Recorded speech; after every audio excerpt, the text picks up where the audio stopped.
साहेब तुम्हाला पटलं का हो?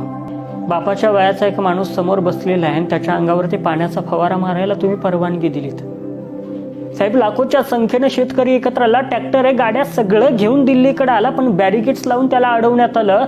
साहेब जसं एखाद्या घरामध्ये कुत्र्याला परवानगी नाही असा बोर्ड लावला जातो तशी अवस्था तुम्ही शेतकऱ्यांची केली। या देशाला कृषी प्रधान देश असं म्हणतात साहेब। हा निर्णय घेताना एकदा तुम्हाला आठवण झाली नाही का?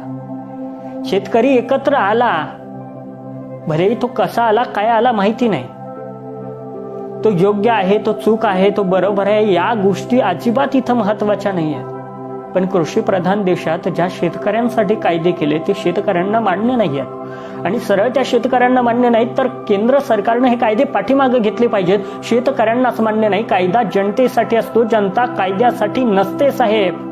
लाखोंच्या संख्येने शेतकरी एकत्र येऊन सांगतात आम्हाला हे कायदे नकोयत, आम्हाला अजिबात नाही पाहिजे। भले कायदे चांगले असतील वाईट असतील महत्वाचं नाहीये, पण जर त्या शेतकऱ्यांना नको असतील तर तुम्ही बळजबरीनं का तुमचं घोडं पळवताय साहेब? साहेब एखाद्या पिकाला जर खुरप्याचा धक्का लागला ना तरी सुद्धा तासभर हळहळ करणारा आमचा शेतकरी बाप साहेब एवढा कठोर झालाय, याच्या पाठीमागं काहीतरी कारण असलंच पाहिजे।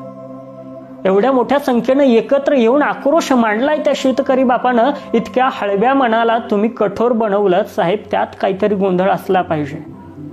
मी अनेकदा सांगत असतो शेतकरी मेहनतीच्या बाबतीत कमी पडलाच नाही, कारण की सकाळी 7-8 वाजल्यापासून तो शेतात आहे, संध्याकाळी 10-11 वाजेपर्यंत एवढंच काय, तर ज्यावेळेस लाईट येईल त्यावेळेस शेतकरी वावरात आहे। 1 वाजलेला असो 12 वाजलेला असो कधी शेतकरी वावरात आहे। शेतकरी मेहनतीच्या बाबतीत कमी पडलाच नाही साहेब।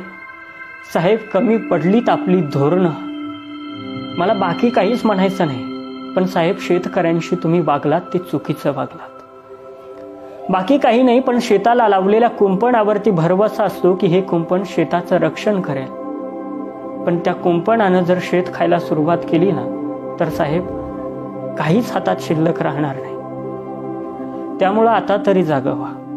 शेतकरी देशाचा कणा आहे हे मान्य करा। मी जरी महाराष्ट्रातून असलो ना तरी सुद्धा शेतकरी ही माझी जात आहे आणि मी माझ्या जातीसोबत कायम उभा असणार। I support Indian farmer.